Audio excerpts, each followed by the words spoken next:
9 tahun pertanyaan saya ini nggak ada yang bisa jawab. Jujur, tanyain aja. Kalau Yesus itu Tuhan, kita tahu Tuhan itu maha adil. Kan kayak gitu.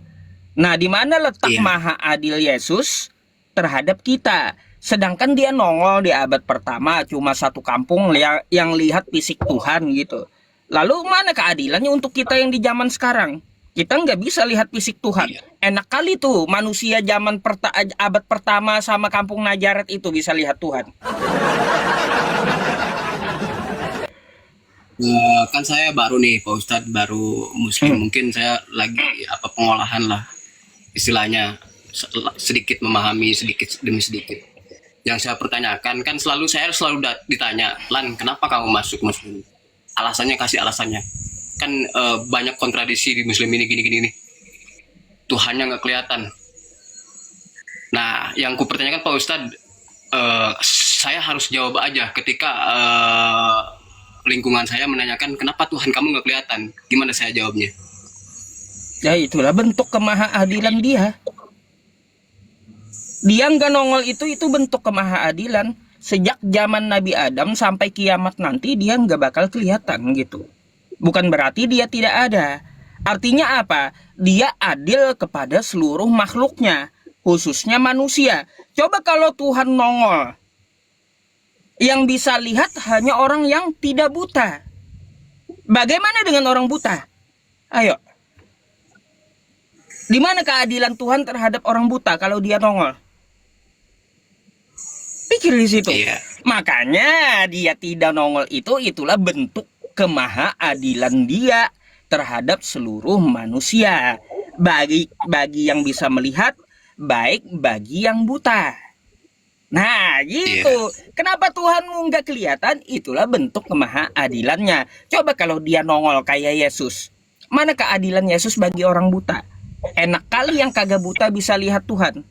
Lalu yang buta gimana? Kasihan kali yang buta nggak bisa lihat Tuhan.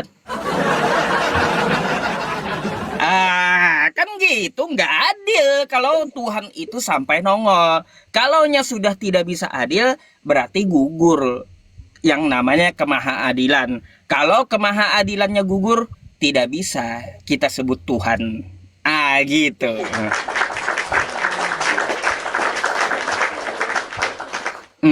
Masuk akal nggak menurut abang tuh penjelasan saya? Masuk akal, masuk akal. Iya, betul. Itu bang. Iya. Makanya Iya. saya sering menanyakan kepada mereka, Tuhanmu nongol tuh, mana keadilannya sama orang buta? Sampai mencret pendeta es campur pun nggak ada yang bisa jawab sampai sekarang. Bayangkan 9 tahun pertanyaan saya itu nggak ada yang bisa jawab satu pun. Sampai sekelas bukan S2 lagi, es campur aja pendetanya nggak bisa jawab. Itulah bang ya keadilan Tuhan. Jadi kalau Tuhan itu adil, dia nongol, maka dia harus nongol sejak manusia pertama sampai manusia terakhir kiamat nanti. Gitu. Iya. Itu dia harus nongol di hadapan manusia. Itu kalaunya Tuhan maha adil. Kalaunya maha adil, lebih baik sama sekali dia tidak nongol. Akhirnya apa? Ada keadilan untuk orang buta juga. Ada keadilan bagi makhluknya yang di dalam laut. Gimana tuh ikan paus nggak bisa ke darat lihat Tuhan dia? Kan gitu. Masa Tuhan nongol? Oke, Pak Ustadz, saya mau nanya gini, Pak Ustadz. Kan Apa tuh lagi? Allah itu maha pengasih dan maha penyayang dan adil gitu. Ketika orang di luar Muslim tidak mengetahui ayat-ayat Al-Quran itu nggak nyampe istilahnya ke telinga orang-orang di luar Muslim. Terus gimana nih ceritanya sebelum Muslim ada?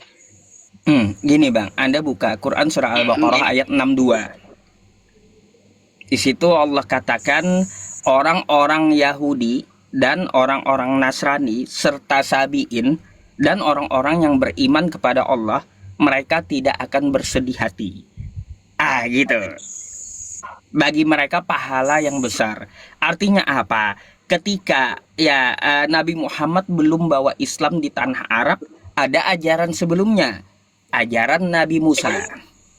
Barang siapa yang mengikuti Nabi Musa di zamannya, maka dia tidak akan bersedih hati.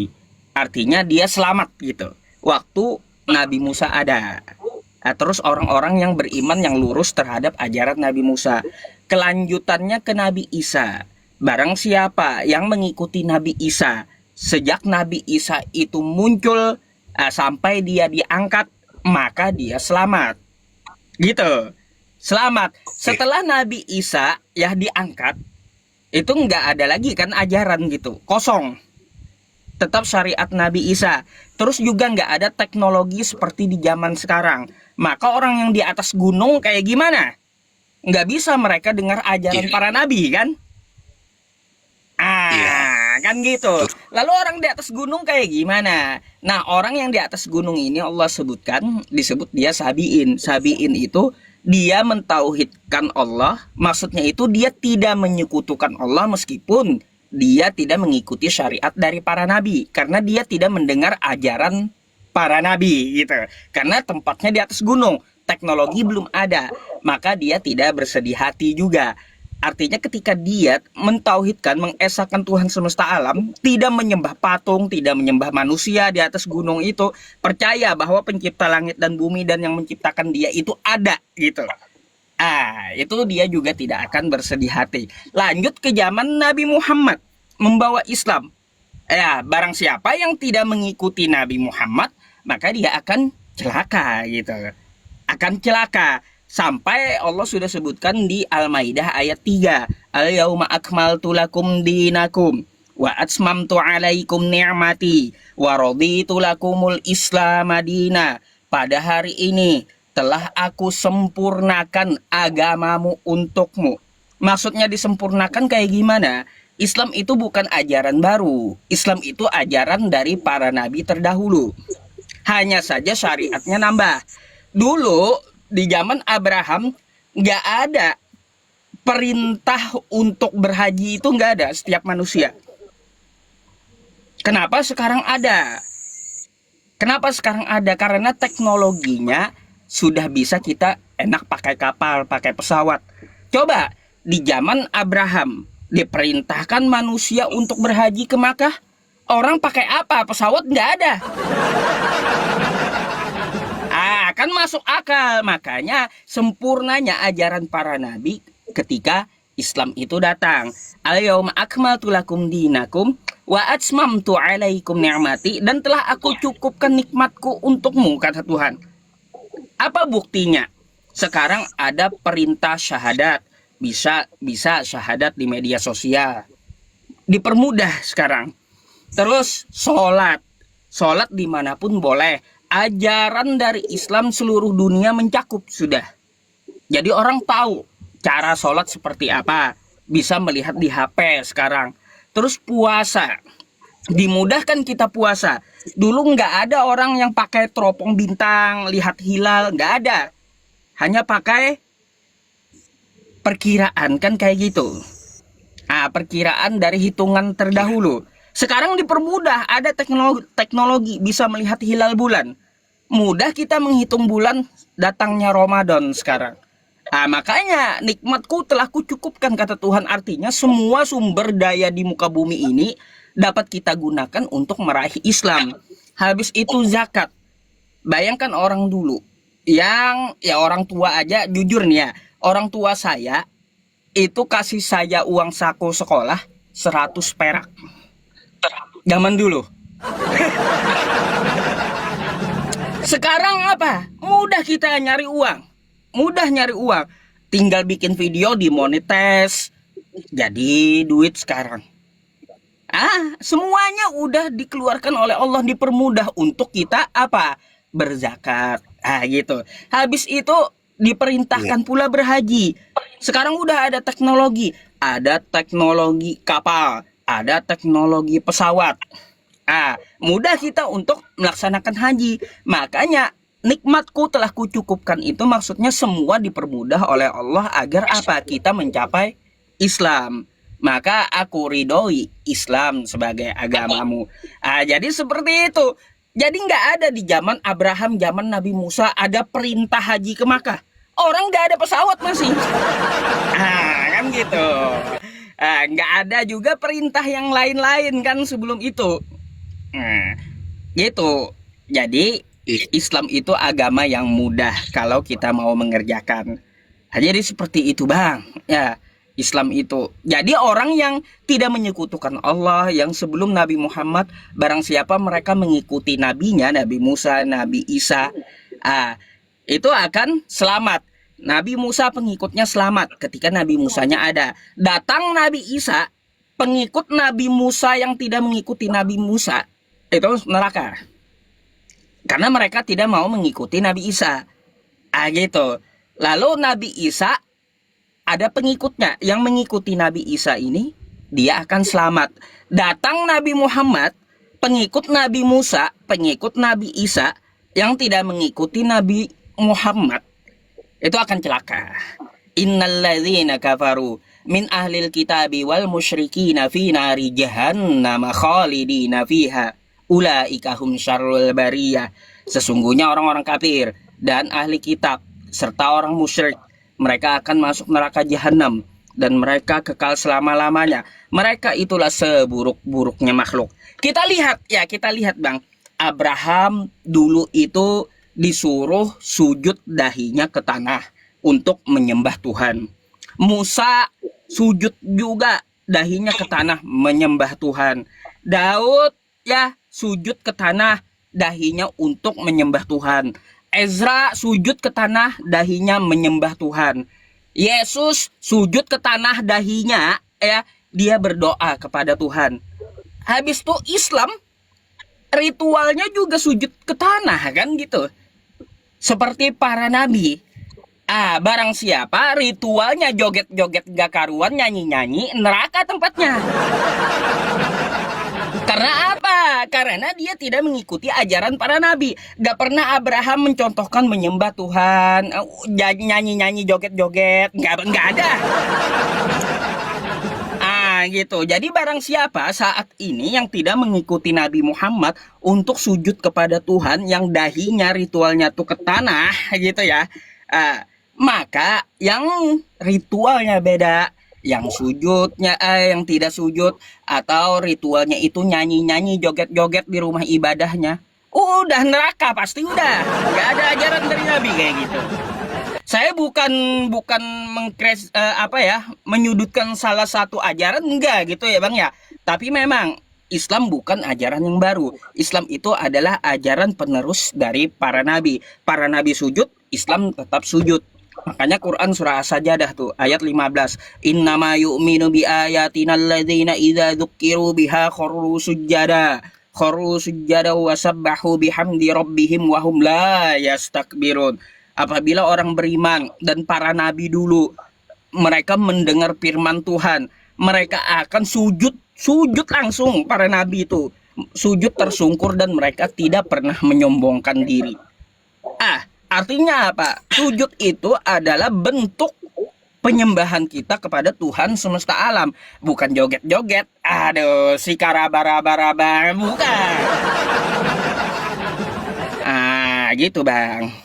Lagi kan di Muslim itu diwajibkan untuk sunat. Kan saya belum sunat nih Pak Ustadz. Apakah harus gitu? Kan sakit loh Pak Ustadz gitu. Gimana nanti? Sakitnya paling seminggu. Khitan bagi laki-laki Muslim wajib bang. Karena apa? Kita itu ada dalilnya. Sunat itu ada dalam Quran. Quran surah An-Nahl ayat 123.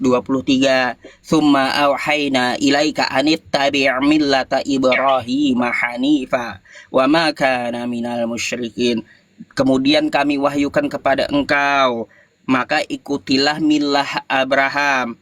Yang mana agama Abraham itu adalah agama yang hanif, agama yang lurus, tidak menyekutukan Allah Subhanahu wa taala. Apa saja milah Abraham? Milah Abraham itu sunat, tidak menyekutukan Allah, terus kurban, mendidik anak, itu bagian dari milah Abraham. Maka sunat itu wajib bagi laki-laki Muslim. Jadi jangan takut, sunat itu paling seminggu. Seminggu itu pun lama. Saya aja sunat seminggu sembuh. Gitu Pak. Gak sakit. Apalagi sekarang ada teknologi laser. Itu nggak ada rasanya udah sunat sekarang. Kalau saya dulu pakai apa? Pakai bambu, dijepit, kacau. Iya, saya dulu pakai bambu, teman-teman. Dijepit itu, sakit kali. Sekarang udah ada laser, udah tiba-tiba hilang aja gitu. Jadi wajib kita untuk sunat itu untuk kebersihan. Kalau kita pipis tuh ya laki-laki.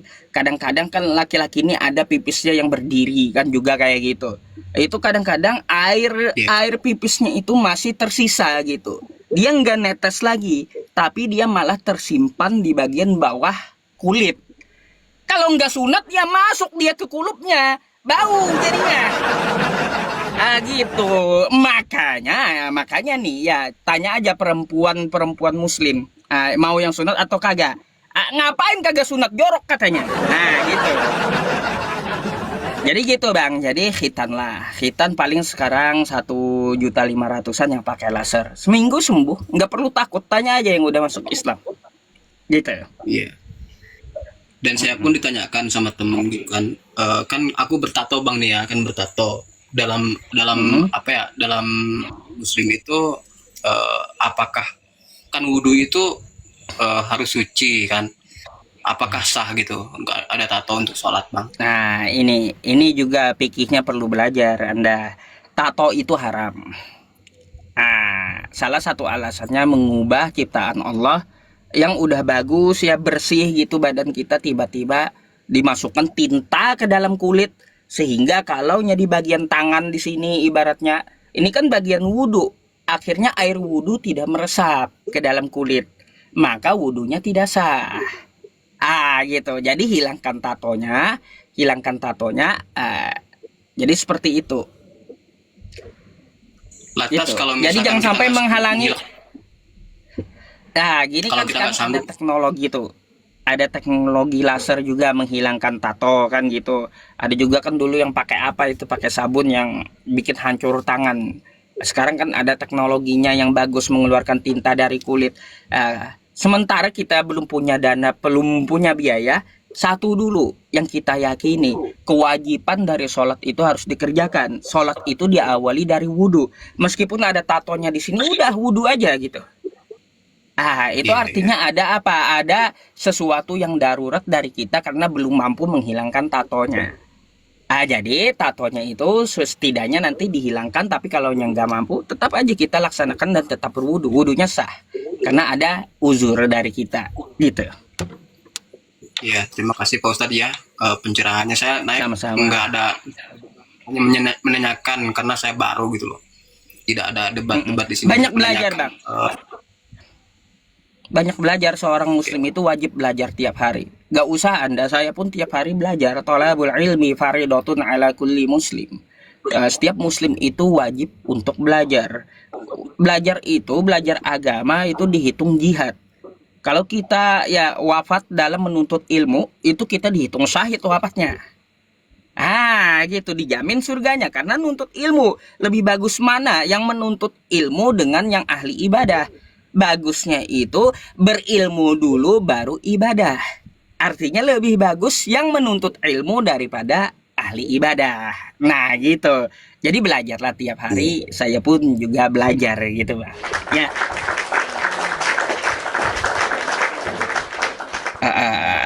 Kira-kira ada lagi? Terima kasih Baik. pencerahannya. Terus saya mungkin di sini banyak pembelajaran ya bagi saya. Mungkin saya tuh baru memahami gitu loh. Tapi saya berterima kasih sama Pak Ustadz untuk pencerahannya. Karena saya di sini nggak ada kok debat-debat. Saya nggak ngerti, soalnya nggak ngerti. Sebenarnya pengen lanjut Pak Ustadz lebih dalam lagi. Cuman waktunya kan mungkin ada yang mau naik atau gimana, nggak enak kan? Boleh, gini mungkin kalau mau nanti catat nomor WhatsApp saya. Di WhatsApp itu saya jawab satu persatu. Kalau belum saya jawab, belum saya baca, tunggu dulu gitu. Nanti insya Allah pasti akan saya jawab. Karena banyak di WhatsApp saya itu lebih ratusan, berapa ratus gitu yang belum kejawab. Gitu ya. Nanti silakan dicatat, nanti silakan di WhatsApp apa yang mau ditanyakan, oke? Boleh 0821. Bentar Pak Ustadz ya. Sabar ya teman-teman Bentar ya. semuanya. Abis ini kita naikkan kawan Kristen ya. 081 0821 0821 terus 5656 5656 88 88 66. 66. Oke, saya simpan ya Pak Ustadz. Baik. Saya Oke, mungkin sampai sini aja. Terima kasih banget. Nanti saya assalamualaikum kan di WhatsApp. Saya mau lebih dalam lagi mempelajari masalah muslim. Boleh. Boleh. Nanti saya ajarin dari awalnya, mungkin dari tata cara wudhu, mandi junub, kan kayak gitu, sunat, terus praktek sholat. Biasanya saya bertahap. Mandi junub. Mandi junub apaan? Mandi junub itu mandi besar. Jadi kayak gitu. Jadi setiap kita ada mungkin dari wanita haid, habis dia haid itu wajib mandi. Mandi junub itu mandi besar, maksudnya itu mandi wajib, yang wajib seluruh dari ujung rambut sampai ujung kaki itu harus kena air. Gitu ya. Kayak di bab itu atau gimana? Kalau dibaptis kan bukan, tuh baptis tuh kan agama simpang 4 itu kan gitu. Kalau kita bukan seperti dibaptis, tapi meratakan seluruh air dari ujung rambut sampai ujung kaki gitu. Nanti saya ajarin ya di bab toharoh Ya, itu. ya. Oke Bang? Iya, terima kasih ya Bang ya. Segitu aja dari aku. Untuk semuanya terima kasih Sama-sama. spotnya juga. Kali kita bisa kayak gini lagi, argumen lagi ya. Boleh. Ya udah ya boleh. Bang. Assalamualaikum. Ayo. Waalaikumsalam warahmatullahi wabarakatuh. Semoga istiqomah dalam Islam ya Bang ya. Saya izin gantikan dulu dengan kawan-kawan yang Kristen yang mau diskusi. Baik. Ya. Semoga bermanfaat dan semoga istiqomah dalam agama Islamnya. Ya itu nggak paham, Oten nggak paham agama simpang 4 itu, nggak paham mandi junub. Ora urus mereka sama mandi junub. Ya habis haid udah, haid kan beli aja tuh softtek katanya. Habis haidnya udah hubungan lagi sama suami. Kacau yang ya. Agama simpang 4. Loh, kenapa nih Pak Kades nih? Bentar ya. Assalamualaikum Pak Kades.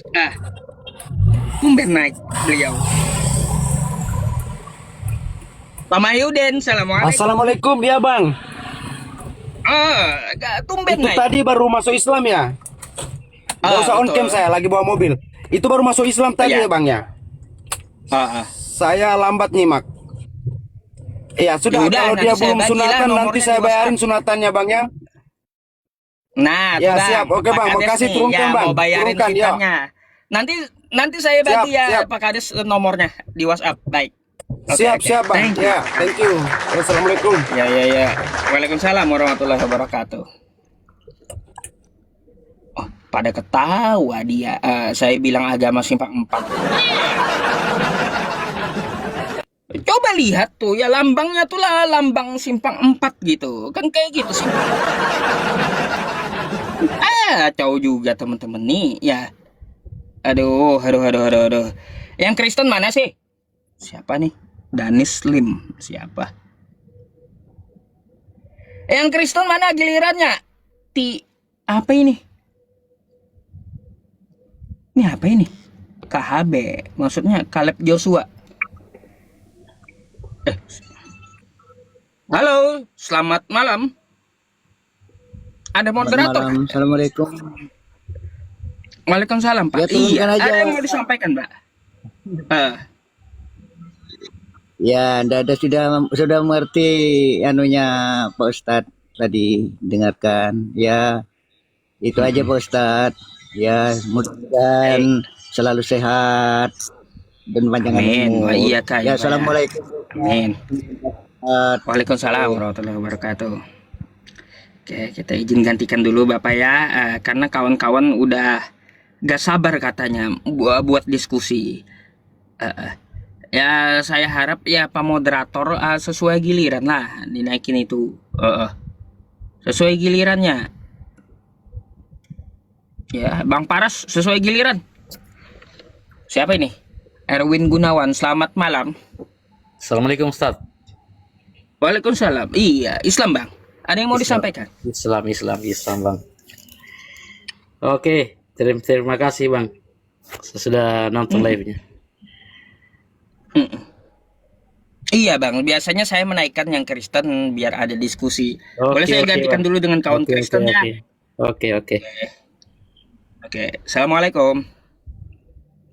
Bang Paras, coba namanya cari yang agak kesimpang-simpangan gitu ya.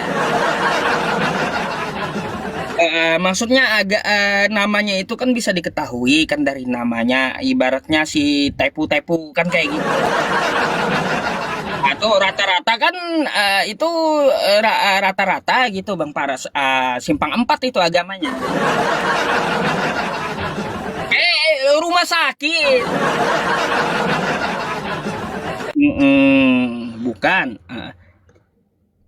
Maksud saya salib ya, bukan rumah sakit, beda. Rames. Moderator yang naikin bukan saya. Halo, selamat malam. Ya, selamat malam.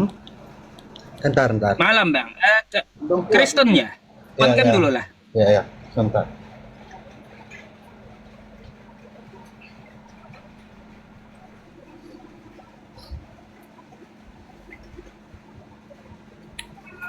Ya, saudara.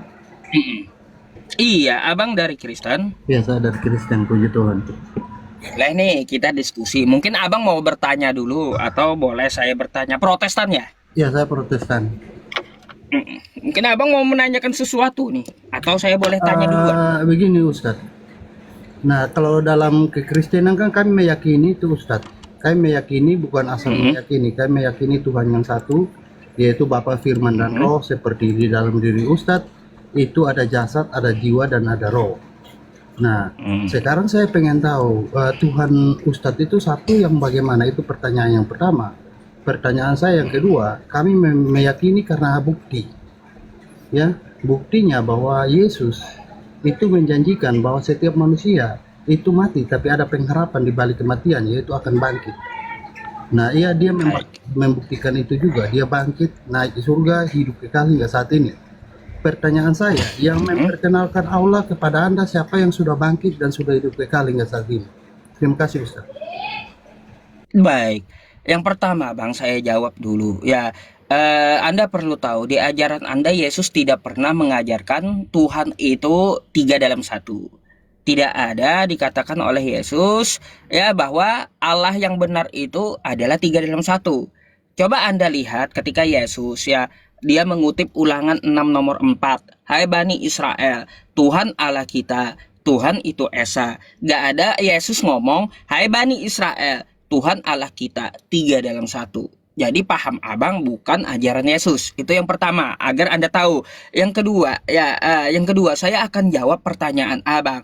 Bagaimana Tuhan kami? Tuhan kami itu, kami punya petunjuk Bang, bukunya. Namanya Al-Quran. Ya, di dalam Al-Quran dikatakan, Quran surah As-Saff ayat 11, Laisa kamitslihi syai' wa huwas sami'ul basir.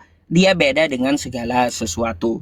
Jadi dia beda dengan manusia, beda dengan apapun yang kita lihat di alam semesta ini. Enggak sama dia, karena sifatnya itu beda dengan makhluk. Mukhallafatulil hawadis. Habis itu Bang ya, Tuhan kami itu bukan 3 dalam 1. Sesuai Quran surah Al-Ikhlas 1-4. Ciri-cirinya kayak gimana? Qul huwallahu ahad. Katakanlah dia itu Esa. Esa itu maksudnya bukan 3 dalam 1, bukan. Esa tunggal. Tidak ada kembarannya, tidak ada duanya. Tuh. Terus Allahus Somad. Allah tempat bergantung seluruh makhluk, bukan yang digantung oleh makhluk. Jadi kalau ada Tuhan yang digantung oleh makhluknya, itu bukan Tuhan, dah pasti. Nah gitu Bang. Jadi Tuhan kami tidak digantung oleh makhluknya, tapi Tuhan kami itu Tuhan umat Islam, tempat bergantung seluruh makhluk. Lam yalid wa lam yulad, dia tidak beranak dan tidak pula diperanakan. Jadi kalau ada Tuhan ya yang diperanakan, meskipun alasannya menjelma jadi ini jadi itu, tapi dia diperanakan, udah jelas bukan Tuhan. Walam yakullahu kufuwan ahad, tidak ada yang setara dengan dirinya. Jadi dia tidak sama, tidak setara dengan apapun di muka bumi ini, baik di bumi ataupun di langit. Lalu seperti apa kami yang mengetahui Tuhan kami itu ada? Baik Bang, ini kita interaktif sedikit, saya langsung aja peragakan kepada Abang. Coba dibuka dulu mic-nya, saya mau tanya, cuma kita sedikit-sedikit aja gitu jawabnya. Bang, saya mau tanya sesuatu sama Anda, tolong dibuka mic-nya. Biar kita mengetahui apakah Tuhan itu ada atau tidak. Sebentar Ustaz, pertanyaan saya, tadi Anda sudah menjawab Tuhan Anda tidak serupa dengan makhluk. Pertanyaan saya yang kedua itu saudara belum jawab. Ya makanya saya mau ini jawab yang kedua. Bagaimana mengetahui dia ada kan gitu. Yang kedua, nanti silakan saudara. Oh ya udah. Saya jawab, saya tanya lagi, silakan. Gini Bang, saya mau tanya Anda sedikit dulu sebelum saya jawab. Boleh? Singkat aja, nanti saya akan langsung penjabarannya. Bang, dari ujung rambut Anda sampai ujung kaki Anda, yang mana Anda bikin sendiri? Tolong dijawab dulu. Di sini Pak Ustadz, masalahnya saudara mengklaim bahwa Tuhan Anda adalah kebenaran dan saya juga mengklaim itu. Ini dan Bang, ini yang lain nanti juga mengklaim itu. Nanti ke sana. Itu giliran Abang. Yang saya tanyakan dulu, saya belum jawab yang kedua. Yang saya tanyakan kepada Anda, dari ujung rambut Anda sampai ujung kaki Anda, apakah Anda ada yang bikin sendiri? Silakan dijawab. Nggak ada. Nggak ada. Kalau nggak ada, siapa yang bikin Anda? Tuhan saya. Berarti ada Tuhannya, nggak perlu nongol berarti. Di situ aja Anda udah tahu ya Tuhan itu ada tanpa nongol ke muka bumi, gitu. Itu jawabannya. Sudah saya tahu. Cara mengetahui dia ada gitu. Itu gampang kan? Silakan. Anda belum jawab pertanyaan saya yang tadi ya. Nah, di dalam kitab Torahnya Musa, Tuhan berjanji kepada bangsa Yahudi. Tertulis di Daniel. Ya, kitab Daniel. Itu pasal 12 ayat 2 kalau nggak salah ya. Itu ada janji bahwa manusia akan bangkit pada hari kiamat. Nah, tapi sebelum hal itu terjadi, Nabi Elisa itu membuktikannya dengan tulang belulangnya sudah ada orang yang bangkit. Bahkan hidup kekal itu dibuktikan lewat Nabi Elia, tertulis di 2 Raja-Raja. Nah, kitab Taurat mampu membuktikan janji Tuhannya bahwa janji itu dibuktikan sebelum hari kiamat itu terjadi. Sekarang saya masuk kepada Injil. Tuhan di dalam Injil pun menjanjikan hal yang sama. Dan dia mampu membuktikannya. Yesus membangkitkan orang juga. Bahkan hidup kekal Yesus sendiri membuktikan bahwa dia bangkit hidup kekal. Pertanyaan saya yang memperkenalkan Allah kepada Pak Ustadz. Siapa yang sudah bangkit dan hidup kekal? Itu pertanyaan saya dari tadi itu. Saudara membahas tentang Yesus. Yesus itu dalam keyakinan kami, itu hanyalah firman menjadi manusia. Tanpa firman menjadi manusia, saya Kristen tidak bisa mengenal Yesus. Tanpa firman menjadi buku, saudara-saudara saya Yahudi tidak pernah kenal sama Tuhan. Saya nggak tahu saudara kenal Tuhan apa naik langsung kenalan sama Tuhan atau kenal Tuhan dari firman-Nya. Itu saya nggak tahu hal itu. Ya. Tapi dalam keyakinan Kristen kami kenal Tuhan dari firman-Nya yang menjadi manusia. Nah, saudara tolong jawab pertanyaan saya dulu yang tadi. Baik Bang. Jadi kalau hidup yang kekal yang pertama kali ya bangkit itu adalah Elia yang membangkitkan seorang anak. Jadi apa hebatnya Tuhan Anda itu? Kalau dia mati lalu bangkit, udah keduluan Elia gitu loh. Itu yang pertama Bang, tanggapan saya. Ya, yang kedua Tuhan Anda mati lalu bangkit, ini membuktikan Tuhan Anda itu tidak berkuasa. Makanya Yesus ngomong di Yohanes 5 nomor 30, aku tidak dapat berbuat apa-apa dari diriku sendiri. Kalau dia mati lalu bangkit, Tuhan bisa mati, itu adalah Tuhan yang lemah, Bang. Gagal di situ. Coba Anda buka di kitab Anda di Matius 27 nomor 52. Sebelum Tuhan Anda bangkit, sudah banyak orang bangkit. Tuh. Sebelum Tuhan Anda tuh bangkit, ya katanya bangkit dari kematian, sebelum dia bangkit dari kematian, sudah ada banyak orang yang bangkit dari kematiannya. Nih, saya kasih ayatnya sama Anda sebentar ya. Nih. Bang Billy nanti naikin ya ini ya Bang Paras ya. Bang Billy ada di bawah kayaknya tadi minta naik. Nih. Coba Anda baca kitab Anda nih ya. Matius 27 nih ya, Bang ya. Nomor 52 ya. Di sini perikopnya tentang apa? Tentang Yesus mati. Oke? Nih. Tentang Yesus mati di sini, dan kuburan-kuburan terbuka, dan banyak orang kudus yang telah meninggal bangkit. Ini Yesus belum bangkit, orang kudus aja udah bangkit gitu. Nah, dan sesudah kebangkitan Yesus, baru Yesusnya bangkit, telat dia. Mereka pun keluar dari kubur. Jadi sebelum Yesus bangkit, sebelum Yesus bangun, orang kudus udah banyak yang telah meninggal tuh bangkit, Bang. Ya. Jadi, ya kehebatan Tuhan Anda tidak bisa diukur dari kebangkitan dia. Karena kalau Anda mengukur dari kebangkitan dia, lebih bagus Anda menuhankan orang kudus yang lebih duluan bangkit daripada Yesus. Tuh. Jadi nggak bisa Anda ukur dari situ, Bang. Terus ya jawaban saya ya, adakah Tuhan kami membangkitkan? Bang, Tuhan kami itu adil. Semua manusia itu akan dibangkitkan hidup kembali.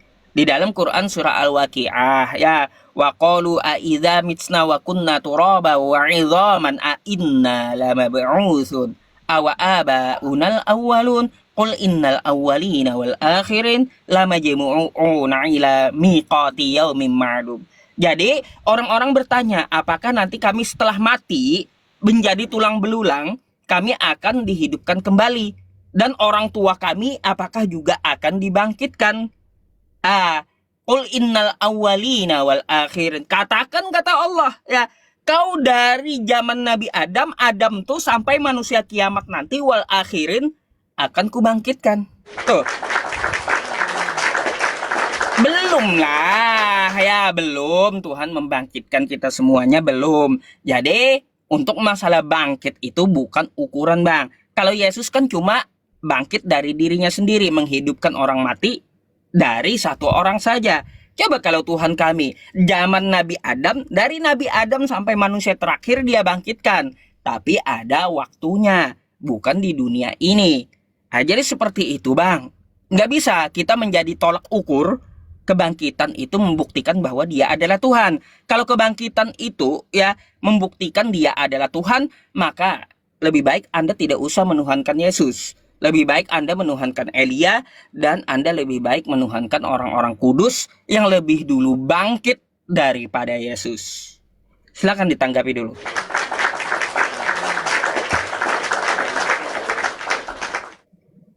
Saudara, dari ketiga kitab, yaitu Perjanjian Lama dan Perjanjian Baru, itu Tuhan menjanjikan hal yang sama. Saya tidak membahas tentang mujizat, tapi janji yang sama, yaitu orang mati itu akan bangkit.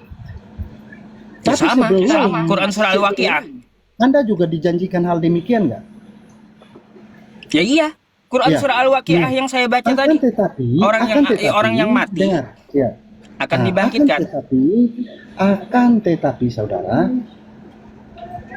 di Taurat Tuhannya sudah mampu membuktikan. Tadi data-data saya sudah sampaikan kepada Pak Ustadz. Nah, di Perjanjian Baru Tuhannya juga sudah membuktikan. Contoh Pak Ustadz, saya punya pasangan hidup nih, masih pacaran nih Pak Ustadz. Nah, dia janji sama saya, Tapi dia nggak pernah tepatin, Pak Ustadz. Apa saya bisa percaya janjinya itu benar? Sehingga saya bertanya kepada Pak Ustadz, apakah janji itu ada nggak kalau saat Pak Ustadz mati itu dibangkitkan nggak? Siapa yang sudah dibangkitkan? Mulai dari orang yang memperkenalkan Allah itu kepada Anda. Contoh Musa yang memperkenalkan Tuhan kepada bangsa Yahudi adalah Musa. Siapa yang sudah dibangkitkan? Ya itu ada. Siapa yang sudah hidup kekal? Ada Elia, Nabi Elia. Nah, Oke. yang memperkenalkan siapa itu Bapa kepada saya adalah Firman yang menjadi manusia. Ingat Firman, saudara, bukan Bapa, Firman dan Roh. Nah, dari Firman itu saya kenal Tuhan, Ustaz. Firman yang menjadi manusia itu, saya kenal Tuhan dari sana. Tanpa Firman menjadi manusia menyatakan keberadaan Tuhan itu, saya tidak kenal. Nah, tadi saya sempat bertanya kepada Ustadz, Pak Ustadz kenal Tuhan Pak Ustadz dari apa? Pak Ustadz belum jawab itu. Seharusnya aneh, Bang. Baik. Nah, Perasaan saya kenal Tuhan. Oh, lanjut dulu. saya Silakan. dulu. Nah, saya minta janji buktinya itu sudah dibuktikan apa tunggu kiamat dulu? Kalau tunggu kiamat, Pak Ustadz, saya lebih memilih percaya kepada yang sudah terbukti. Kalau Pak Ustadz memilih percaya kepada yang belum ada buktinya, itu kan urusan Pak Ustadz. Tapi Pak Ustadz nggak boleh mempersalahkan saya dong, kalau saya lebih memilih yang sudah terbukti. Baik. Pak Ustadz nggak Udah? bisa tuduh saya, oh saya tidak bertuhan kepada Tuhan yang benar dong. Ingat Pak Ustadz, saya nanti tolong jelaskan kepada saya, iblis dibuang apa karena dia tidak mengenal Tuhan yang benar, atau karena tidak taat pada firman Tuhan? Silakan Pak Ustadz. Oke. Baik, nanti dulu ke iblis, Bang ya. Nanti kita sesi yang lain kalau iblis. Saya akan tanggapi dulu. Kata Anda dari segi kebangkitan ini udah terbukti. Tuhan Anda mati lalu bangkit. Bang, saya udah bilang, Elia itu dia minta kepada Tuhannya, Elia itu mati lalu hidup kembali. Bangkit Elia. Kalau Anda menuhankan Yesus telat. Elia lebih dulu ada. Dia mati lalu bangkit Elia itu. Kenapa Anda tidak menuhankan Elia saja yang lebih dulu? Berarti Tuhan Anda yang mati lalu bangkit Yesus ini bukan Tuhan yang benar, bukan. Berarti siapa? Tuhannya Elia yang benar, bukan Yesus. Anda dapat lihat dalam 1 Raja-Raja 17 ya, nomor 22 kitab Anda nih saya kasih ya. Nih. Tuhan mendengarkan permintaan Elia itu. Nih Elia minta sama Tuhannya nih ya. Bukan sama Yesus. Ya, dan nyawa anak itu pulang ke dalam tubuhnya sehingga ia hidup kembali. Ini aja Bang ya. Anda tuhankan Tuhannya Elia, bukan Yesus yang kau tuhankan. Karena sudah ada buktinya sebelum Yesus. Ya, Tuhan yang benar itu menurut ukuran Anda. Kalau saya kan udah bilang, yang menghidupkan orang mati itu bukan ukuran jadi Tuhan. Nah gitu, bukan. Karena apa? Kalau Anda mengatakan ukuran kebangkitan itu jadi Tuhan, maka salah Anda menuhankan Yesus. Anda tuhankan anak dari yang dibangkitkan Elia ini. Ngapain Anda menuhankan Yesus? Kan gitu. Ya waraslah dikit ya. Sekali lagi saya bilang ya, kebangkitan meskipun udah ada buktinya baik dari Elia atau dari Yesus, itu bukan membuktikan mereka itu Tuhan. Oke? Bahkan orang kudus pun juga bangkit tidak membuktikan orang kudus itu jadi Tuhan. Jelas? Jadi kebangkitan ya yang Anda elu-elukan tadi singkirkan dulu gitu. Bukan seperti itu cara mengetahui dan mengukur Tuhan. Yang kedua, ya Bang ya. Yang kedua, dari pertanyaan Anda tadi yang belum saya jawab. Bagaimana kata Anda saya mengenal Tuhan? Lah, tadi saya menanyakan Anda. Dari ujung rambut Anda sampai ujung kaki Anda, mana yang Anda bikin? Anda jawab nggak ada. Lah, lalu siapa yang bikin?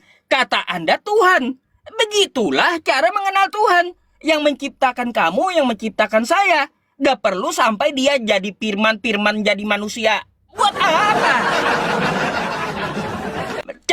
mengenal Tuhan itu dari dirimu dulu gitu. Ngapain dari yang lain? Kamu itu ada gara-gara siapa? Gara-gara dia ada. Dia yang menciptakan kamu ada. Dia yang menciptakan saya ada. Kan kau udah akui, kau tidak bikin rambut, tidak bikin tanganmu, tidak bikin kakimu, tapi Tuhan yang membuat kamu berbentuk. Kan gitu, di dalam rahim ibumu. Tuh Anda tahu Tuhan itu ada. Dari mana Anda caranya mengetahui Tuhan itu ada? Dari dirimu sendiri. Ngapain dari firman jadi manusia? Tanggapi ya. Jauh kali gitu. Ya, Jauh saya kali. tanggapi Ustadz Kalau ya. firman gini, belum Bang. Nanti kalau tadi kan saya dengarkan Abang juga. Jadi kalau sampai Anda menunggu firman jadi manusia telat abad 1 Bang adanya. Ada abad 1 gitu. Kalau Anda mengatakan firman jadi buku kitab Yahudi sebelum Masehi. Zaman Nabi Adam pun udah ada Tuhan itu ya yang menciptakan Adam, yang menciptakan anak-anak Adam di dalam rahim ibunya Siti Hawa, termasuk yang menciptakan Anda di dalam rahim ibu Anda. Kayak gitu. Sekarang saya mau balik tanya. Anda menjawab saya ya bahwa Tuhan menciptakan Anda ya yang membentuk diri Anda di dalam rahim ibu Anda. Bagaimana cara Anda mengetahui itu adalah Tuhan? Silakan dijawab. Tanggapi ya. Coba. Pak Ustadz kan mengenal Tuhan dari akal dulu. Dari tadi Pak Ustadz mengatakan, bagaimana Anda bisa mengenal Tuhan? Saudara saya bilang dari firman Tuhan yang menjadi manusia, itu yang menyatakan Tuhan kepada saya. Nah saudara, kalau memang saudara mengenal Tuhan dengan akal, Pak Ustadz, Anda sholat itu bagaimana caranya? Anda bisa tahu bagaimana harus ke masjid, baca apa, baca itu tahunya dari mana Pak Ustadz? Apa dari akal Anda? Anda tahu Anda diciptakan dengan dari tanah, dari air dan dari lain sebagainya. Itu tahunya dari mana Pak Ustadz? Apakah tahu dari akal Anda? Pak Ustadz, saya rasa Pak Ustadz tidak berpikir dulu sebelum berbicara. Saya mengenal nanti saya Tuhan jawab. itu dari firman. Dari firman itu, firman-firman yang saya baca itu, dengan akal saya memperbandingkan itu, Pak Ustaz.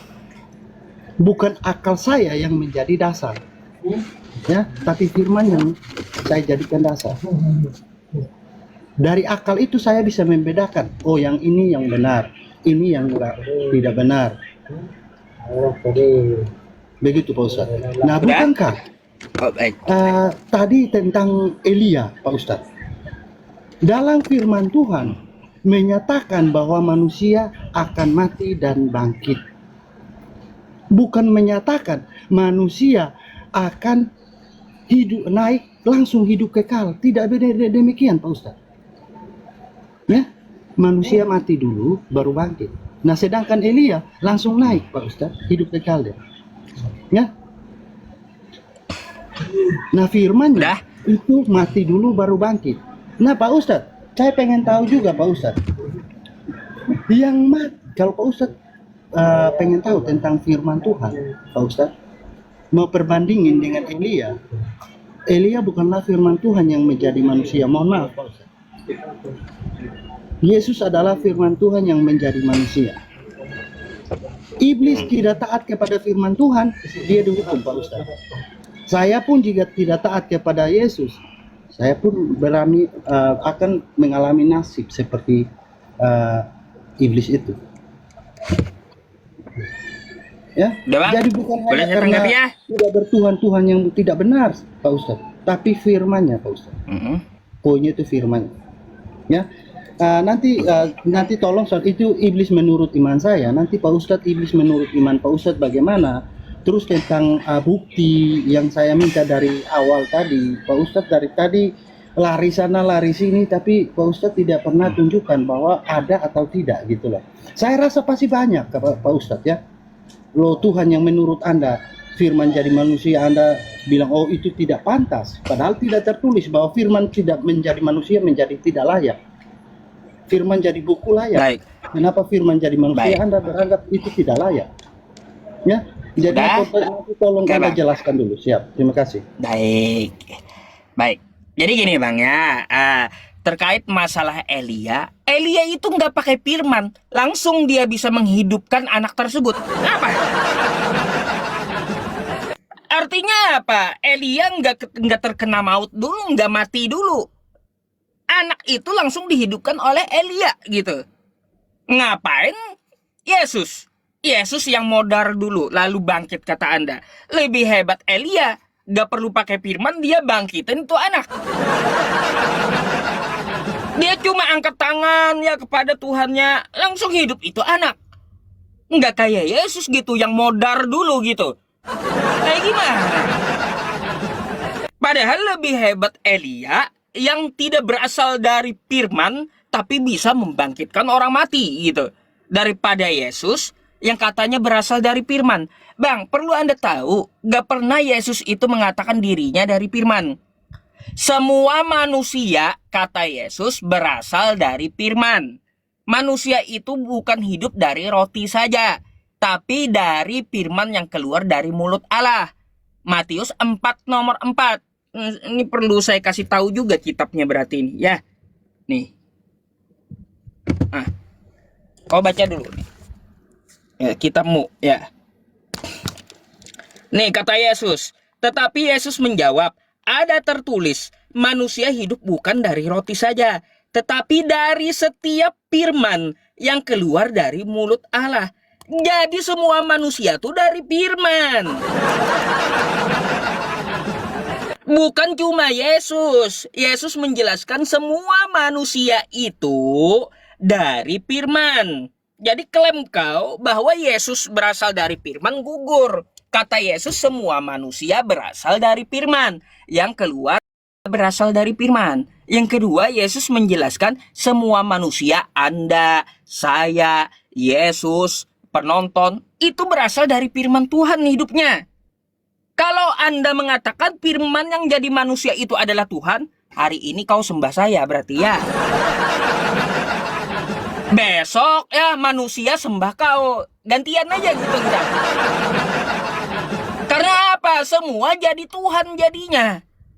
Semua jadi Tuhan. Saya, kamu jadi Tuhan jadinya gitu. Penonton jadi Tuhan semua. Karena berasal dari firman semua tuh. Penonton, saya, dan kau. Itu penjelasan dari Yesus. Oke? Jadi nggak seperti itu. Yesus menjelaskan manusia itu hidupnya dari setiap firman yang keluar dari mulut Allah. Nah, jadi gugur bahwa firman menjadi manusia itu adalah Tuhan. Gugur di situ, ya. Yang kedua, cara mengetahui Tuhan dari firman-Nya kata kau. Bang, saya mau tanya, saya agak heran. Sejak kapan firman itu masuk ke dalam perut ibumu? Coba. Karena kan kau mengatakan, kau mengetahui Tuhan itu ada dari firman-Nya. Kau dibentuk oleh Tuhan di dalam perut ibumu. Kan gitu. Anda udah tahu yang menciptakan Anda adalah Tuhan di dalam perut ibu Anda. Sekarang saya mau tanya dulu, kapan firman Tuhan masuk perut ibu Anda? Coba. Coba Anda mengetahui Tuhan itu kayak gimana sewaktu Anda di dalam perut gitu. Udah bisa saya Bukan tanggapi, Pak nunggu Ustaz? yang belum Bang. Banyak lagi yang perlu saya jawab masalahnya dari Anda nih. Bukan berarti Anda harus menunggu di abad pertama firman yang jadi manusia. Anda seharusnya menanyakan di dalam diri Anda ini, Anda diciptakan di dalam rahim ibu Anda, kapan Tuhan saya mengutus firman-Nya ke dalam rahim ibu saya? Karena dia yang menciptakan saya, kan gitu. Itulah dipikir gitu. Jadi nggak bisa, bukan tolak ukur kebangkitan, bukan tolak ukur yang menjadi firman itu, Bang. Karena semua menjadi firman. Saya mau tanya dulu, gimana caranya Anda mengetahui firman Tuhan ya masuk ke dalam rahim ibu Anda? Tadi kata Anda ukurannya akal. Bang, kalau orang gila dia nggak tahu sama Tuhan. Nggak tahu, meskipun firman jadi manusia, firman jadi buku, namanya orang gila, dia nggak tahu. Nggak tahu. Jadi kita mengetahui Tuhan tuh dari akal dulu. Kalau nggak berakal, meskipun mau jadi kodok sekalipun itu firman, nggak bakal tahu orang gila. Gitu. Jadi syarat utama mengetahui Tuhan tuh akal. Bukan nunggu firman jadi manusia atau nunggu firman jadi buku. Dari akal dulu. Syarat utamanya mengetahui Tuhan itu harus berakal sehat. Lalu dari mana kata Anda? Saya tahu bacaan sholat. Ya jelaslah dari Nabi. Shollu kama ra'aitumuni usolli. Sholatlah kamu sebagaimana aku sholat, kata Nabi saya. Kayak gitu. Nabi saya takbir Allahu Akbar. Ya ikut saya. Sama kan di kitab Anda. Nehemia itu kayak nabi kami, Allahu Akbar. Tuh di kitab Anda tuh. Kenapa Anda malah joget-joget di gereja? Coba. Coba Anda buka Nehemia 8 nomor 6. Ya, di situ ada seperti yang dicontohkan nabi kami. Allahu Akbar, sujud, dahinya ke tanah, sholat. Itu para nabi. Lalu kau ngapain gitu di gereja? Duduk, habis itu nyanyi, joget. Apa itu, Mas? Silakanlah ditanggapi. Tolong dijawab juga pertanyaan saya gitu. Kapan firman itu masuk ke dalam perut ibu Anda? Silakan. Terima kasih Pak Ustadz. Pak Ustadz, emangnya anak kecil Pak Ustadz tahu bahwa dia tahu Tuhan? Karena tadi saya berbicara, saya kena itu sudah masuk kepada saya dewasa, sudah paham, sudah ngerti Pak Ustadz. Tapi saat saya mau mengerti, itu saya juga belum tahu Tuhan. Tanpa jika tidak pernah kenal firman Tuhan, tidak pernah baca firman Tuhan, saya tidak akan tahu Tuhan itu seperti apa Pak Ustadz. Nah Pak Ustadz tadi mengatakan bahwa anak kecil di dalam kandungan itu tahu Tuhan. Pak Ustadz, itu Pak Ustadz dapat riset dari mana Pak Ustadz? Ini sangat, atau mungkin bisa kita uji Pak Ustadz, anak kecil di situ ada, anak masih bayi, nggak usah sampai di dalam kandung lagi, masih bayi ada. Kalau ada boleh kita uji sekarang, apa dia tahu Tuhan atau tidak? Ya, jadi Pak Ustadz bahas satu contoh, tolong dipikir dulu, jangan sampai itu jadi satu bumerang untuk Pak Ustadz sendiri. Nah, dari tadi saya bertanya tentang bukti, saya minta bukti Pak Ustadz, tapi Pak Ustadz lari sana sini, lari nggak jelas. Bahkan bukti itu Pak Ustadz belum jawab ada atau tidak. Hanya jawab ada atau tidak saja belum ada dari tadi. Pak Ustadz lari ke perjanjian lama. Pak Ustadz, mohon maaf Pak Ustadz, bukankah Taurat itu sudah dipalsukan? Kok Pak Ustadz lari sana sini? Nah tadi Pak Ustadz sempat kutip bilang manusia bukan hidup dari roti saja, tapi dari setiap firman yang keluar dari mulut Allah. Berarti ada manusia dulu, ada roti dulu, baru ada firman Pak Ustadz. Lantas dengan itu Pak Ustadz bilang, oh ini nih semua manusia itu dari firman Tuhan. Pak Ustadz lupa penciptaan Adam. Saya rasa Pak Ustadz mungkin kita Pak Ustadz ceritanya bagaimana saya tidak tahu. Nanti Pak Ustadz ceritakan ulang lagi bagaimana cerita tentang Adam diciptakan. Apakah dia bagaimana caranya? Apa dengan firman jadi manusia langsung begitu, atau bagaimana cara penciptaannya? Baik. Ya, ada material yang Baik. dipakai. Ya, Pak Ustadz. Itu satu. Baik. Terus Pak Ustadz belum menjawab saya tentang iblis, Pak Ustadz. Iblis nanti Bang, nanti campur-campur kita siap, pembahasannya. Siap. Iya. Itu aja Nggak dulu. usah dicampur-campur dulu gitu. Ya, siap. Jadi Oke. data yang Pak Ustadz kasih itu tidak menandakan bahwa manusia itu diciptakan dari firman Pak Ustadz, tapi menyatakan bahwa manusia tidak hidup hanya dari roti saja. Artinya manusia tidak hanya hidup dari makanan saja, tapi dari kebenaran. Firman Tuhan itu adalah kebenaran Pak Ustadz. Ya. Nah, terima kasih Pak Ustadz, tolong monggo dijawab. Silakan. Baik, dari tadi Anda cari bukti yang membangkitkan. Udah saya jawab juga pakai Quran surah Al-Waqiah tadi. Inilah teman-teman ya, kalau kita hanya mengucapkan kosakata Arabnya sama kawan Kristen, tapi abis itu tidak kita tampilkan di layar, kita dianggap nggak ada jawaban gitu. Ya udah, kalau gitu saya ini lagi ya. Ogah ada saya kalau cuma membacakan Arabnya meskipun saya hafal ya.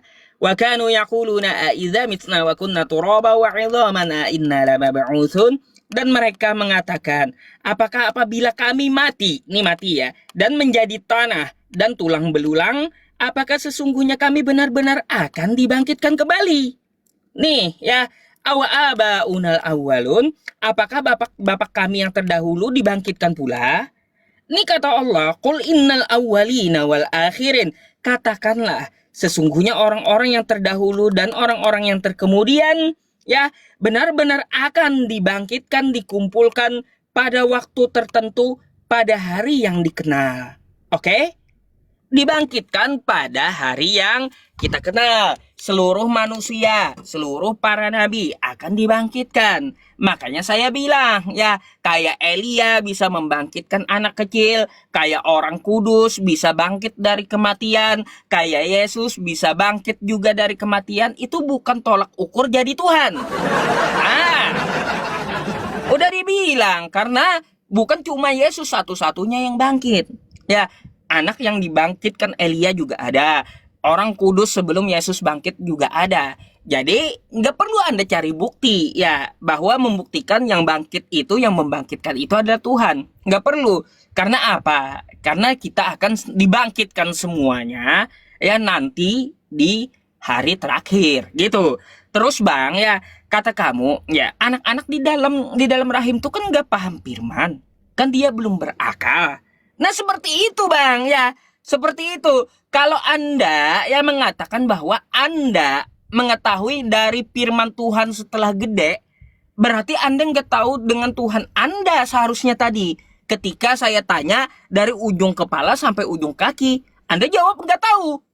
Kenapa Anda malah jawab Tuhan yang ciptain? Ayo, di situ aja udah salah Anda. Udah? Gitu Bang, nanti Anda tanggapi gitu. Belum. Baru 2 yang saya tanggapi dari Anda. Gitu. Seharusnya Anda jawab tidak tahu siapa, entah saya langsung ada atau gimana. Bang, syarat utama itu mengetahui Tuhan berakal. Memang kita kecil itu tidak mengetahui. Karena dunia kita bukan untuk berpikir seperti agama, pekerjaan, enggak. Kita kecil itu dunia bermain. Apalagi ya kita di dalam rahim ibu belum berpikir gitu. Ya, tapi apakah kita di dalam rahim ibu itu ketika ditiupkan ruh kita udah tahu? Tahu Bang, ada di Al-Quran saya. Alastu bi rabbikum qalu bala syahidina. Di alam roh kami ditanya, kau ditanya, bukankah aku adalah Tuhanmu, kata Allah. Kau jawab apa? Qalu bala syahidina. Ya betul, kamu adalah Tuhanku.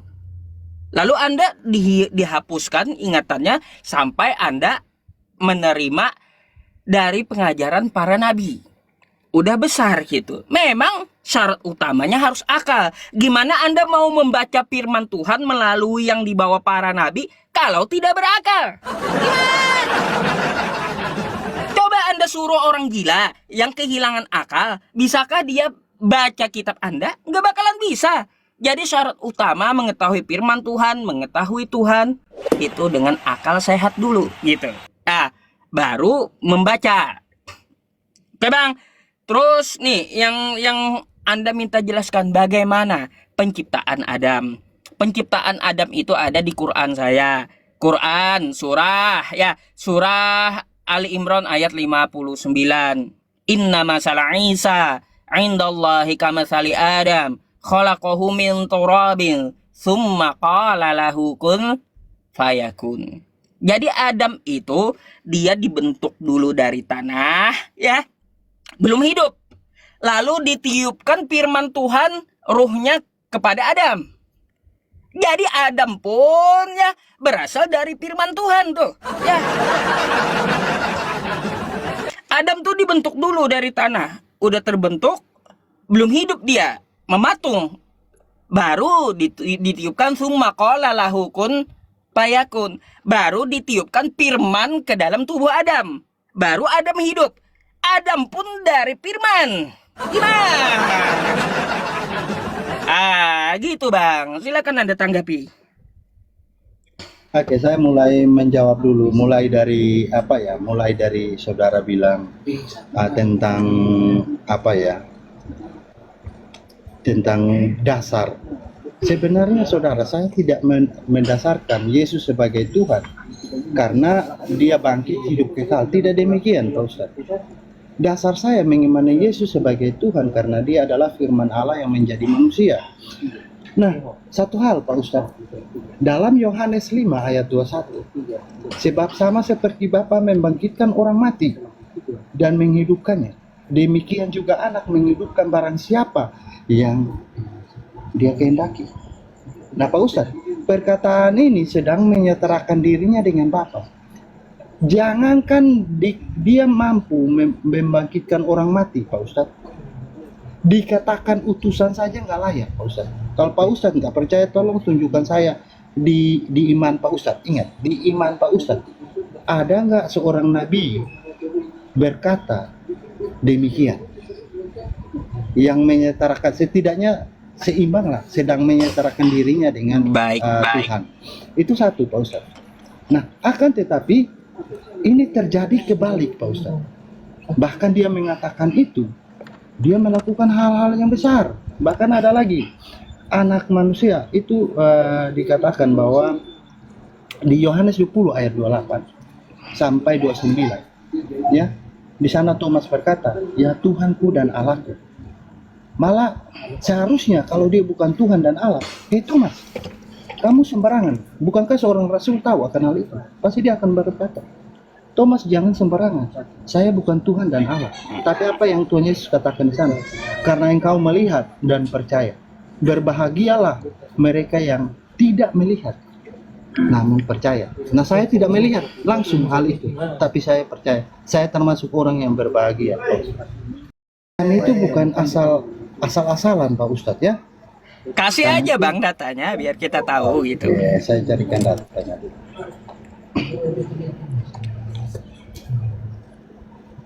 Gak apa-apa. Mazmur. Ayo teman-teman. Mazmur. Yesus nyanyi tadi. Yesus nyanyi. Enggak, yang saya minta. Dulu. Di Mazmur 100 ayat 1 sampai 3. Bersorak-soraklah. Bersorak itu bagaimana Pak Ustaz? Bersorak itu bagaimana?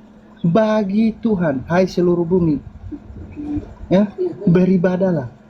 Nah, itu bersorak saudara. Ya, kita itu memuji Tuhan, memuji itu lewat puji-pujian. Puji-pujian itu nyanyian, Pak Ustaz. Nah, sekarang tentang Yesus ya. Tentang Yesus, saya carikan dulu datanya.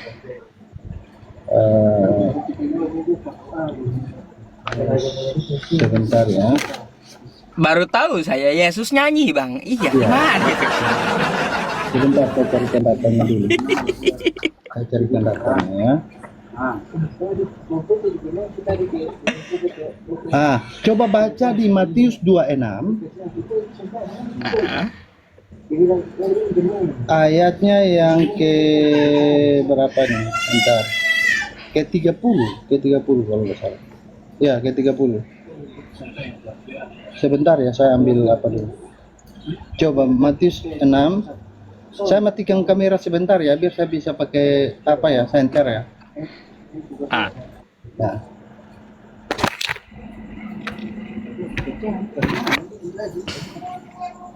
Ya, ayatnya ke 30. Coba saudara baca di sana. Saudara akan temukan murid-murid dan Yesus menyanyikan nyanyian pujian. Baru mereka jalan. Oke. Sesudah menyanyikan nyanyian pujian, pergilah Yesus baca dari ayat ke Bukit Zaitun. Ya. Dari 30 kan? Iya. Gak ada Bang di situ Yesus bernyanyi. Sesudah menyanyikan. Gak ada. Coba baca lagi Pak Ustaz. Siapa yang menyanyikan? Sesudah. Coba baca lagi. Iya. Yang Baca menyanyikan lagi, itu siapa di situ? baca dulu. Nih coba Pak Ustaz. Abang baca. Baca dulu. Ya.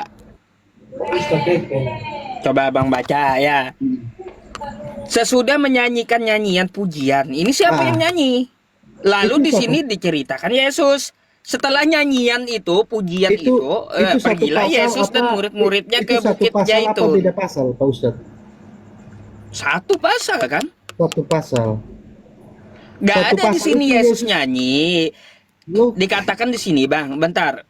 Di sini dikatakan sesudah menyanyikan nyanyian pujian, siapa yang nyanyi? Tanda tanya. Lalu orang ini mana bercerita tanda tentang tanya Yesus. Mana tanda tanyanya? Bentar. Ini siapa? Sesudah menyanyikan nyanyian pujian. Tanda tanya siapa yang nyanyi?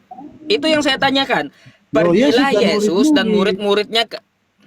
Gak ada Yesus di dan sini murid-murid. dikatakan Yesus nyanyi, Bang. Itu baca lagi Pak Ustaz. Itu satu ayat Bang loh, baca Pak. lagi. Nih, sesudah satu ayat. menyanyikan nyanyian pujian, ini kan ada cerita. Sesudah menyanyikan nyanyian pujian, siapa yang nyanyi? Tanda tanya. Baca Ya, selesai lalu dulu, dia selesai cerita dulu. tentang Itu bukan tanda Yesus. tanya, itu bukan tanda Pergilah tanya, Pak Yesus dan murid-muridnya ke Tanda Bukit tanyanya mana Pak Zaitun, Ustaz? kan gitu. Tanda tanyanya mana Pak Ustaz? Ini siapa yang nyanyi? Mana tanda tanyanya? Sesudah menyanyikan nyanyian pujian, ini Tanda siapa yang nyanyi? tanyanya mana Pak Ustaz? Tanda tanyanya. Makanya saya tanda tanyain siapa yang nyanyi. Pak Ustaz jangan tambah-tambah dong. Kalau nggak ada nggak usah baca aja satu ayat. Tanda itu. tanya itu saya bertanya dong, Bang, siapa yang nyanyi? Ya. Ya, jadi sudah saya buktikan. Nah, tentang lanjut dulu Anda. Tentang Elia dan Yesus, Pak Ustadz, saya sudah bilang bahwa Elia bukanlah firman Allah yang menjadi manusia. Dari penjelasan Pak Ustadz tadi tentang Adam, saudara, itu tidak menjelaskan bahwa Adam, ya, kalau dalam keyakinan saya, Adam itu dibentuk dari tanah, dibentuk, ada material yang dibentuk. Bukan Tuhan berfirmanlah Tuhan jadilah Adam, tidak demikian, saudara. Hanya satu saja, berfirmanlah Tuhan jadilah terang. Tapi terang itu bukanlah Tuhan. Karena apa? Itu hasil dari firman. Contoh, dengan akal saya ingin membuat kopi. Berarti kopi itu dari hasil akal saya. Akan berbeda apabila akal saya yang menjadi kopi. Bisa dipahami Pak Ustadz? Udah, saya tanggapi dulu ya, boleh? Sehingga ada kata berfirman dengan firman adalah berbeda. Ya, berfirman adalah kata kerja, firman adalah kata benda. Terima kasih Pak Ustadz. Oke, ya baik ya. Jadi gini Bang ya. Di sini Anda mengatakan Adam atau manusia itu diciptakan bukan dari firman. Bang, coba Anda baca Kejadian 2 nomor 7.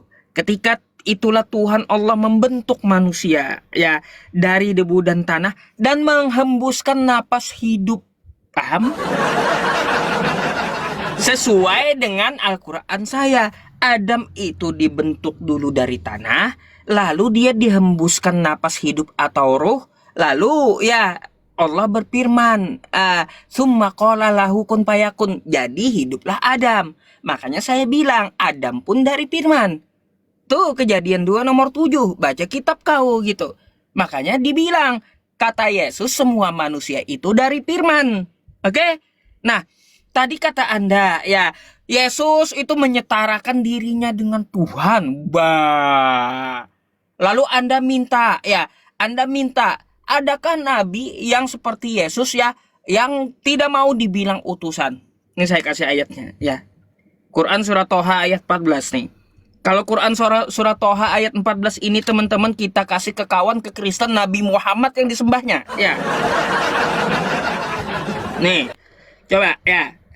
Ini melalui mulut Nabi Muhammad ya perkataannya nih. Saya kasih tahu Anda. Saya kasih tahu dulu Anda nih. Perhatikan ke layar ya. Perhatikan ke layar. Ini mulut Nabi Muhammad yang ngomong nih ya. Innani anallah la ilaha illa ana fa'budni wa aqimis sholata li dzikri. Apa kata Nabi Muhammad? Sesungguhnya aku ini adalah Allah. Ayo. Tidak ada Tuhan selain aku, kata Nabi Muhammad. Ayo. Ada Yesus ngomong kayak gini? Enggak ada. Enggak ada Yesus ngomong jelas kayak gini. Ya, enggak ada. Kata Yesus, aku adalah Allah. Tidak ada Tuhan selain aku, kata Yesus. Mana? Mimpi, Bang. Ya. Tapi Nabi Muhammad ada. Sesungguhnya, kata Nabi Muhammad, aku ini adalah Allah. Tidak ada Tuhan selain aku, kata Nabi Muhammad. Maka sembahlah aku, ayo. Dan dirikanlah sholat untuk mengingatku, kata Nabi Muhammad nih, ya, dengan mulutnya. Tapi kenapa umat Islam tidak ada yang menyembah Nabi Muhammad? Karena kami tahu yang disampaikan oleh Nabi Muhammad ini firman Tuhan.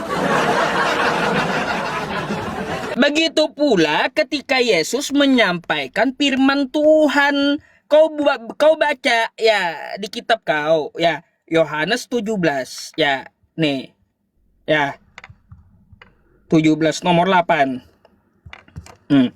Kau baca Yohanes 17 nomor 8. Saya buka dulu.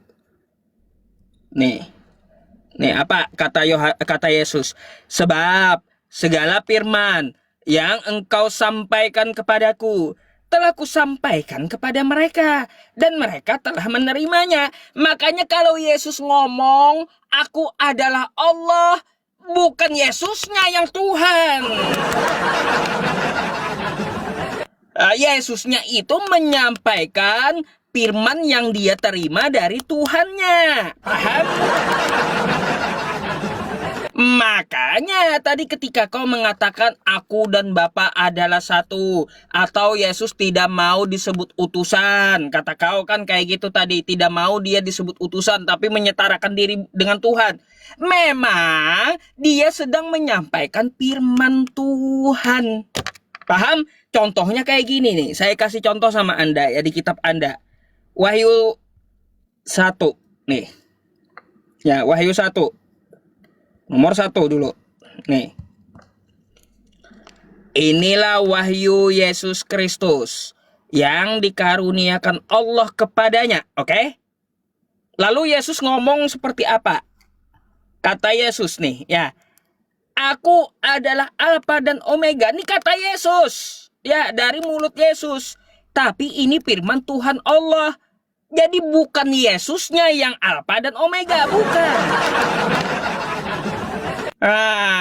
Makanya saya bilang teman-teman, andai surah Toha ini ya, surat Toha ini kita kasih kepada kawan kita yang Kristen, ini Nabi Muhammad yang mereka sembah gitu loh.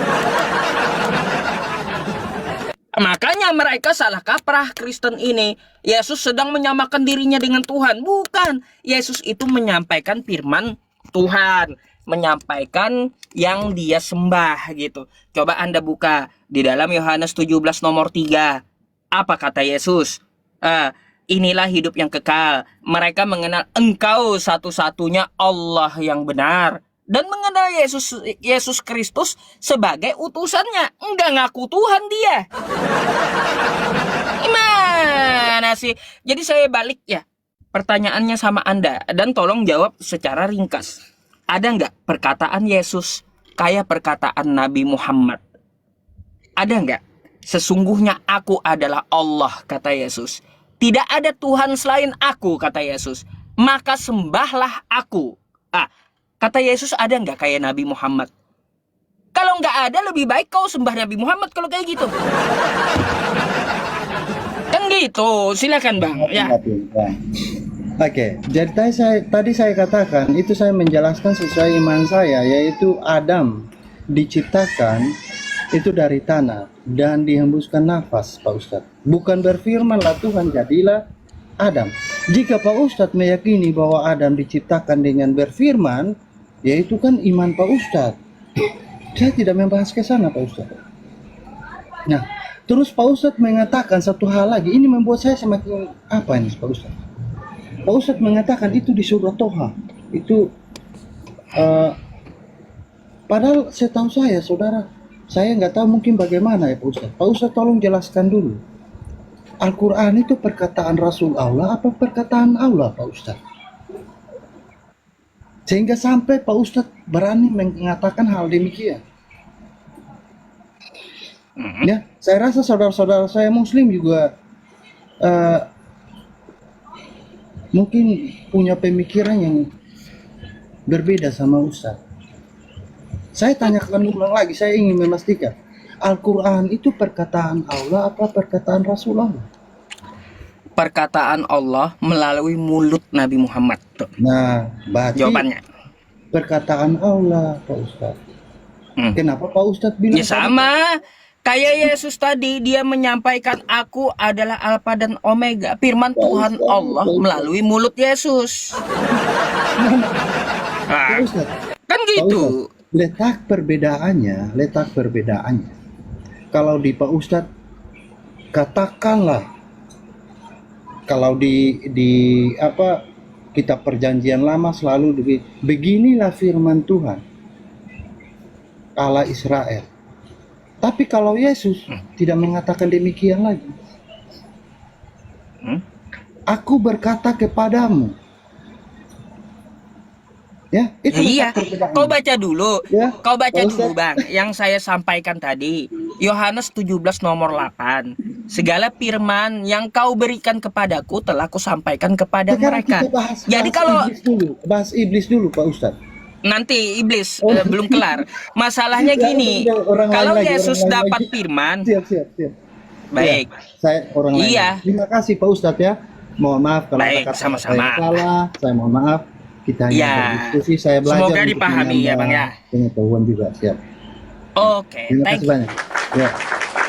Diperlancar semua urusannya Pak Ustadz. Tuhan berkati. Oke. Semoga dapat hidayah, Bang. Iya, kata Yesus seperti apa, Bang? Ya, kata Yesus, segala firman yang engkau berikan kepadaku telah kusampaikan kepada mereka. Kan gitu. Makanya ketika Yesus ngomong, aku